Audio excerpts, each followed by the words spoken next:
अनंतपुर एक छोटा सा गांव था जो गहरे जंगल के बीच बसा हुआ था। गांव की हवा में एक अलग ही मस्ती थी और यहाँ के लोग बिल्कुल सीधे सादे और मेहनती थे। गांव के बीच में एक नदी बहाती थी जिसके किनारे पर हर शाम लोग एक साथ बैठकर अपने दिन भर की कहानियां सुनाते थे। लेकिन इन सब के बीच एक चीज थी जो हर किसी को परेशान कर रही थी। वो था भूत बंगला। भूत बंगला गांव के कोने में एक पुराना मकान था जिसे देखकर ही लोगों के रोंगटे खड़े हो जाते थे। मकान की दीवारें झुलसी हुई थी और उसके दरवाजे और खिड़कियां टूट चुकी थी। लोग कहते थे कि इस मकान में एक आत्मा रहती है जो रात को बाहर आती है और गांव वालों को डराती है। किसी ने उस मकान में जाने की हिम्मत नहीं की थी और ना ही कोई उसके पास जाता था। गांव के बुजुर्ग कहते थे कि वो मकान अब से 100 साल पहले बना था और उसमें एक सुंदर लड़की रहती थी जिसका नाम मीरा था। लेकिन एक दार की कहानी के वजह से वो मकान खाली हो गया और उसके बाद से वहां कोई नहीं रहा। गांव के लोग इस मकान से डरते थे और हर कोई इसे भूत बंगला के नाम से बुलाता था। किसी को नहीं पता था कि इस मकान का रहस्य क्या है और ना ही कोई इसे सुलझाने की कोशिश करता था। लेकिन एक दिन अनंतपुर में एक नया लड़का आया जिसका नाम वीर था। वीर एक जिज्ञासु और बहादुर लड़का था जो रहस्यों को सुलझाने का शौक रखता था। वो अपने माँ बाप के साथ दूसरे गांव से यहां आया था क्योंकि उनका गांव एक भयंकर तूफान की वजह से तबाह हो गया था। वीर को अनंतपुर का माहौल बहुत पसंद आया, लेकिन जब उसने भूत बंगला के बारे में सुना तो उसके मन में इस रहस्य को सुलझाने की इच्छा जग उठी। एक दिन वीर ने गांव के बुजुर्गों से पूछा, यह भूत बंगला है क्या और क्यों लोग इससे डरते हैं? एक बुजुर्ग ने कहा, बेटा, यह मकान बहुत पुराना है। इसमें एक आत्मा रहती है जो रात को बाहर आती है। किसी ने इस मकान में जाने की हिम्मत नहीं की है। अगर कोई गया भी तो वो लौट कर नहीं आया। वीर ने कहा, लेकिन क्या किसी ने इस आत्मा को देखा है या ये सिर्फ अफवाह है? बुजुर्ग ने कहा, बेटा, अफवाह नहीं है। मैंने खुद एक रात उस आत्मा को देखा है। वो एक औरत की रूप में थी और उसकी आवाज सुनकर ही लोगों के रोंगटे खड़े हो जाते हैं। वीर के मन में जिज्ञासा और बढ़ गई। उसने ठान लिया कि वो इस रहस्य को सुलझाएगा।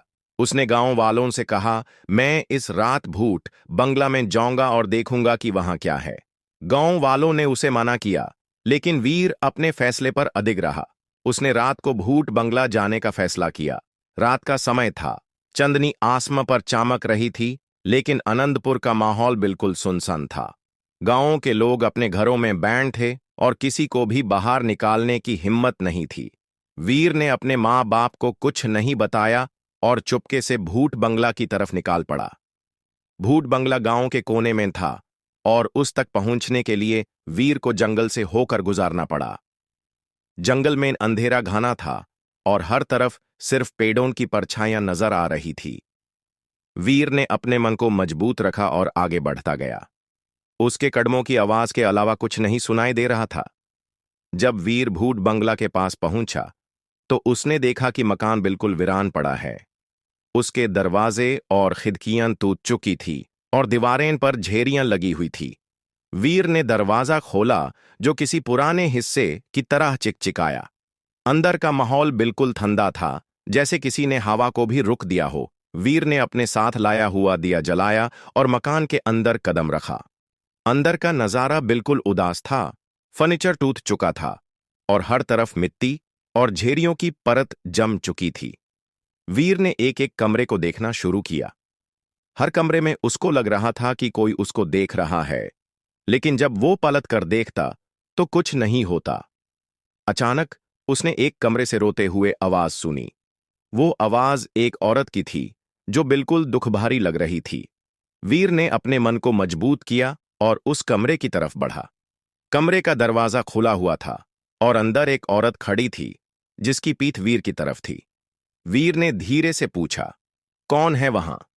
औरत ने पालत कर देखा और वीर ने एक सुंदर लड़की को देखा जिसके चेहरे पर दाढ़ और उदासी थी। उसने कहा, मैं हूं मीरा। कौन हो तुम? वीर ने कहा, मैं हूं वीर। मैं इस गांव में नया आया हूं। तुम यहां क्या कर रही हो? मीरा ने कहा, मैं यहां फंस चुकी हूं।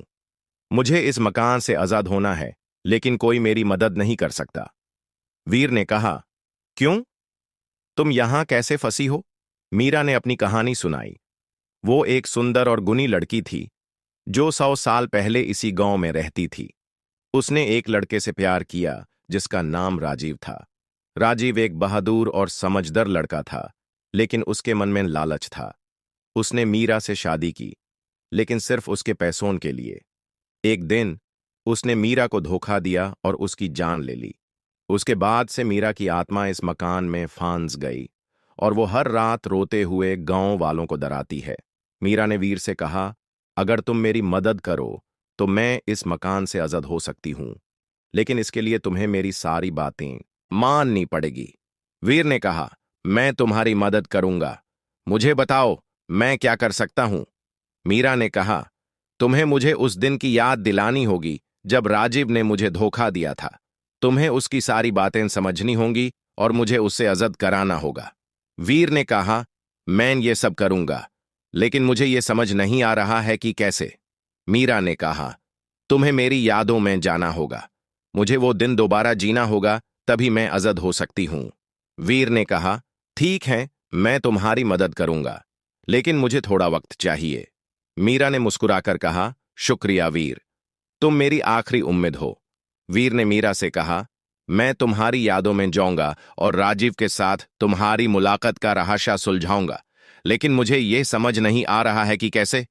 मीरा ने कहा, तुम्हें मेरी एक चीज चाहिए होगी, मेरी वो कंगना जो मैंने अपनी शादी के दिन पहना था। वो कंगना इस मकान के कोने में दफन है। अगर तुम उस ढूंढ लोगे तो तुम मेरी यादों में जा सकते हो। वीर ने मकान के कोने में खोज शुरू की। उसने दीवारों और फर्नीचर को ध्यान से देखा और आखिरकार एक टूटी हुई दीवार के नीचे उसको मीरा का कंगना मिला। वो कंगना बिल्कुल नया सा लग रहा था, जैसे अभी बनाया गया हो। उसमें मीरा का नाम लिखा हुआ था और उस पर एक छोटा सा दिल बना हुआ था। वीर ने कंगना अपने हाथ में लिया और मीरा से पूछा, अब मैं क्या करूं? मीरा ने कहा, इस कंगने को अपने हाथ में पहनो और मेरी आंखों में देखो, तुम मेरी यादों में चले जाओगे। वीर ने कंगना अपने हाथ में पहना और मीरा की आंखों में देखा। अचानक उसको लगने लगा कि उसकी आंखें बैंड हो रही हैं और वो एक अलग ही दुनिया में पहुंच गया है। वीर ने अपनी आंखें खोली और उसने देखा कि वो एक बिल्कुल नई जगह है। वो एक सुंदर बाग में खड़ा था, जहां फूल खिले हुए थे और हवा में खुशबू थी। उसने देखा कि मीरा एक दरख्त के नीचे खड़ी है और उसके सामने एक लड़का है। राजीव, डॉक्टर राजीव ने मीरा से कहा, मीरा, तुम बहुत खूबसूरत हो, मैं तुमसे प्यार करता हूं। मीरा ने मुस्कुराकर कहा, मैं भी तुमसे प्यार करती हूं, राजीव। वीर ने देखा कि राजीव के चेहरे पर एक अलग ही चमक है। वो मीरा से सच्चा प्यार करता है, लेकिन उसके मन में कुछ और है। वो मीरा के पैसों के लिए उसे शादी करना चाहता है। वीर ने सोचा कि वो क्या करे। उसने देखा कि राजीव और मीरा की शादी हो चुकी है और अब राजीव मीरा के पैसों के लिए उससे धोखा देने की सोच रहा है। वीर ने मीरा से कहा, मीरा, तुम्हें राजीव पर भरोसा नहीं करना चाहिए। वो तुम्हारे पैसों के लिए तुमसे शादी करना चाहता है। मीरा ने कहा, लेकिन मैं यूस प्यार करती हूं, मुझे उसका भरोसा है। वीर ने कहा, तुम गलत हो मीरा, राजीव तुम्हें धोखा देगा। मीरा ने वीर की बात नहीं मानी और उसने राजीव से शादी कर ली। शादी के कुछ दिन बाद राजीव ने मीरा को धोखा दिया और उसकी जान ले ली। वीर का फैसला। वीर ने मीरा की यादों से बाहर आकर कहा, मीरा, तुमने मेरी बात नहीं मानी और तुम्हें इसका नुकसान हुआ, लेकिन अब मैं तुम्हें आजाद कर सकता हूं। मीरा ने कहा, कैसे? वीर ने कहा, तुम्हें राजीव से अपना प्यार वापस लेना होगा, तुम्हें उसे माफ कर देना होगा और अपने आप को आजाद कर लेना होगा। मीरा ने कहा, लेकिन मैं उसे माफ कैसे कर सकती हूं? उसने मुझे इतना डांट दिया है। वीर ने कहा, माफ करने का मतलब यह नहीं है कि तुम उससे भूल जाओगी। माफ करने का मतलब यह है कि तुम अपने मन को हल्का कर लो और अपने आप को आजाद कर लो। मीरा ने वीर की बात मानी और उसने राजीव से अपना प्यार वापस ले लिया। उसने राजीव को माफ कर दिया और अपने आप को आजाद कर लिया। मीरा ने वीर की बात मानी और राजीव को माफ कर दिया। उसने अपने मन से उसके प्रति जो भी गुस्सा और दुख था उस छोड़ दिया। उसके चेहरे पर एक अलग ही चमक आ गई, जैसे उसने अपने आप को बोझ से आजाद कर लिया हो। मीरा ने वीर से कहा, शुक्रिया वीर, तुमने मुझे समझाया कि माफी का मतलब क्या होता है। अब मुझे लग रहा है कि मैं अपने आप को आजाद कर सकती हूं। वीर ने मुस्कुराकर कहा, तुमने बहुत हिम्मत दिखाई मीरा, अब तुम्हें शांति मिलेगी। मीरा ने कहा, लेकिन मुझे एक और काम करना है। मुझे अपने आप को इस मकान से आजाद करना होगा। वीर ने कहा, कैसे? मीरा ने कहा, मुझे इस मकान की हर चीज को अपने साथ ले जाना होगा। मुझे अपनी यादों को यहां से हटा देना होगा ताकि कोई और इस मकान में न फंसे। वीर ने मीरा की मदद की। दोनों ने मिलकर मकान की हर चीज को साफ किया और मीरा ने अपनी यादों को वहां से हटा दिया। मकान का माहौल बिल्कुल बदल गया। अब वहां डर की जगह शांति थी। आखिरकार मीरा ने वीर से कहा, अब मैं इस दुनिया से जा सकती हूं। मुझे शांति मिल गई है। वीर ने कहा, तुम कहां जाओगी? मीरा ने कहा, मैं अपने असली घर जाऊंगी जहां मुझे सच्ची शांति मिलेगी। तुमने मुझे वो दिया जो किसी और ने नहीं दिया, एक नई जिंदगी। मीरा ने वीर को एक गहरी नजर से देखा और कहा, शुक्रिया वीर, तुम मेरे दोस्त हो। वीर ने कहा, मैं हमेशा तुम्हारा दोस्त रहूंगा मीरा। मीरा ने मुस्कुरा कर कहा, फिर मिलेंगे वीर। उसके बाद मीरा की आत्मा मकान से गायब हो गई और वीर ने महसूस किया कि उसके आस पास का माहौल बिल्कुल बदल गया है। मकान अब बिल्कुल खाली लग रहा था, जैसे वहां कभी कोई आत्मा थी ही नहीं। वीर मकान से बाहर आया और उसने देखा कि गांव वालों ने उसकी राह देखी थी। सब लोग उसे देखकर खुश हो गए और एक बुजुर्ग ने पूछा, क्या हुआ वीर? क्या तुमने भूत बंगला का रहस्य सुलझा लिया? वीर ने मुस्कुराकर कहा, हां, मैंने सुलझा लिया। अब इस मकान में कोई आत्मा नहीं है। मीरा को शांति मिल गई है। गांव वालों ने वीर की बहादुरी की तारीफ की और उससे हीरो समझा। भूत बंगला अब एक नॉर्मल मकान बन गया और लोग उसे डरने लगे। वीर ने मीरा को कभी नहीं भुलाया। उसने अपनी जिंदगी में आगे बढ़कर भी मीरा की यादों को अपने दिल में रखा। उसने गांव वालों को समझाया कि डर के पीछे क्या है और उन्हें हिम्मत दी। मीरा की कहानी गांव में एक कहानी बन गई जो हर कोई सुनाता था। लोग वीर को उसके बहादुरी और समझदारी के लिए याद करते थे। वीर ने भूत बंगला का रहस्य सुलझा दिया था, लेकिन उसके मन में अब भी कुछ सवाल थे। मीरा की यादें उसके दिल में रह गई थी और वो सोचता था कि क्या उसने सही फैसला लिया था। क्या मीरा को सच में शांति मिल गई थी? क्या वो अपने असली घर पहुंच गई थी? एक दिन वीर ने गांव के बुजुर्गों से बात की और पूछा, क्या आपको लगता है कि मीरा को सच में शांति मिल गई है? बुजुर्ग ने कहा, बेटा, तुमने जो किया वो बहुत बड़ी बात है। तुमने एक आत्मा को उसकी आजादी दिलाई है। अब तुम्हें अपनी जिंदगी में आगे बढ़ना चाहिए। वीर ने सोचा कि शायद बुजुर्ग सही कह रहे हैं। उसने अपनी जिंदगी में नए लक्ष्य बनाए और गांव वालों की मदद करना शुरू किया। वो लोगों को समझाता था कि डर के पीछे क्या है और उन्हें हिम्मत देता था। भूत बंगला का रहस्य सुलझने के बाद अनंतपुर गांव का माहौल बिल्कुल बदल गया। लोग अब डरने की जगह एक दूसरे की मदद करते थे। वीर की कहानी ने सबको एक नई राह दिखाई थी। गांव वालों ने भूत बंगला को एक नया रूप दिया। उन्होंने उस मकान को साफ किया और उसमें एक छोटा सा लाइब्रेरी बनाया जहां लोग किताबें पढ़ सकते थे। वीर ने इस लाइब्रेरी में मीरा की यादों को जिंदा रखा। उसने एक किताब लिखी जिसमें मीरा की कहानी थी और लोग उस किताब को पढ़कर उसकी बहादुरी और समझदारी को याद करते थे। एक दिन वीर ने गांव के एक नए रहस्य के बारे में सुना। लोग कहते थे कि गांव के जंगल में एक पुराना मंदिर है जहां एक ऐसी देवी रहती है जो लोगों की इच्छा पूरी करती है। वीर ने सोचा कि शायद वहां जाकर कुछ नया सीखने को मिलेगा। वीर जंगल में गया और उस मंदिर को ढूंढा। मंदिर पुराना था, लेकिन उसमें एक अलग ही शांति थी। वीर ने मंदिर में प्रार्थना की और देवी से पूछा, क्या मैं कुछ और कर सकता हूं? देवी ने वीर को एक सपना दिखाया जिसमें मीरा उससे मिली। मीरा ने कहा, वीर, तुमने मुझे शांति दी है।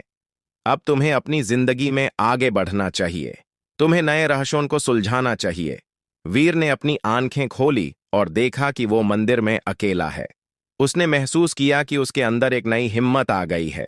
वीर ने गांव वालों से कहा, मैं जंगल में एक नए रहस्य को सुलझाऊंगा। मुझे लगता है कि वहां कुछ और है जो हमें समझना चाहिए। गांव वालों ने वीर की मदद की और उसने जंगल में नए रहस्यों को सुलझाया। वीर की कहानी गांव में एक लेजेंड बन गई और लोग उसे हीरो समझने लगे। एक रात वीर ने सपना देखा कि मीरा उससे मिलने आई है। मीरा ने कहा, वीर, तुमने मुझे शांति दी है। अब मैं अपने असली घर जा रही हूं। तुमने जो किया वो बहुत बड़ी बात है। मैं हमेशा तुम्हारे साथ रहूंगी। वीर ने अपनी आंखें खोली और देखा कि उसके कमरे में एक खुशबू थी, जैसे मीरा उसके पास थी। उसने महसूस किया कि मीरा की आत्मा को सच में शांति मिल गई है। वीर ने जंगल में मंदिर के रहस्य को सुलझाया था, लेकिन उसके मन में अब एक नया संकल्प जग उठा। उसने सोचा कि क्यों ना वो अपने गांव को एक नई पहचान दे। एक ऐसा गांव जो ना सिर्फ अपने रहस्यों को सुलझाता है, बल्कि दूसरे गांव वालों की भी मदद करता है। वीर ने गांव वालों से बात की और कहा, हमारे गांव में बहुत कुछ है जो हमें दूसरों के साथ शेयर करना चाहिए। हमारे पास शांति है, हिम्मत है और एक दूसरे की मदद करने की इच्छा है। हमें अपने गांव को एक मिसाल बनाना चाहिए। गांव वालों ने वीर की बात सुनी और उसके साथ मिलकर एक नई योजना बनाई। उन्होंने गांव में एक छोटा सा स्कूल बनाया जहां बच्चों को पढ़ाया जाता था। वीर ने बच्चों को मीरा की कहानी सुनाई और उन्हें समझाया कि डर के पीछे क्या है। वीर की हिम्मत और समझदारी ने उसे गांव का नायक बना दिया। लोग उससे अपनी समस्याएं लेकर आते थे और वीर उन्हें समझाता था कि हर समस्या का हल है। उसने गांव वालों को एक दूसरे की मदद करने की प्रेरणा दी। एक दिन गांव में एक नई समस्या आई। एक भयंकर जानवर जंगल से गांव में आ गया था। लोग डर गए, लेकिन वीर ने उन्हें हिम्मत दी। उसने जानवर को जंगल में वापस भेजने की योजना बनाई और गांव वालों ने मिलकर उस समस्या का समाधान निकाला। वीर ने जंगल में नए रहस्यों को सुलझाया। उसने एक पुरानी गुफा ढूंढी जहां एक ऐसी देवी रहती थी जो लोगों की इच्छा पूरी करती थी। वीर ने देवी से प्रार्थना की और